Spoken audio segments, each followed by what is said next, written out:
reported today in The Verge. Adobe's product chief explains how pro apps are changing in response to TikTok.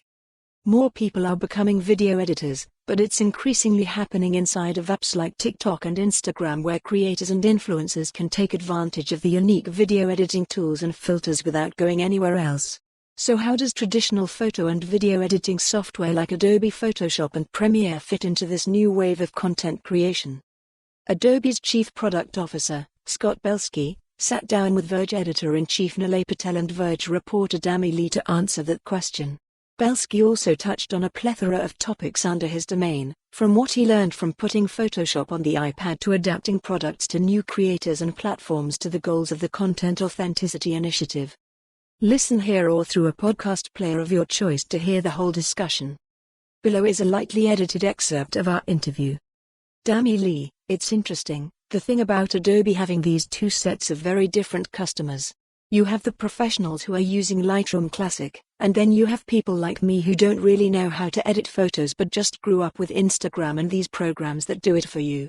It seems Adobe is going in this new direction and introducing new software like Aero and Photoshop Camera that are designed for people so they don't have to learn coding to do things. What do you make of Adobe's strategy for this new class of users? Scott Belsky, well, I think two things, I would say. One is the mission of our business is creativity for all, and the ethos I continually repeat is let's make sure that our products are powerful enough for professionals but accessible to everyone. Now, of course, some products, like After Effects or Premiere Pro, we shouldn't try to make that product accessible to everyone because you will dumb it down so much. There's a professional set of workflows we must respect.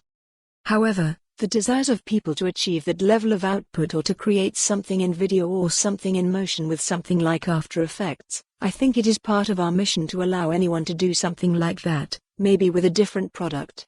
And so what you're seeing now, for example, with Photoshop Camera, which is something that we're still testing and iterating, but the idea there are a lot of people out there who just don't have the desire nor the time nor the skill set to open up Photoshop and replace the sky or do something crazy with an image.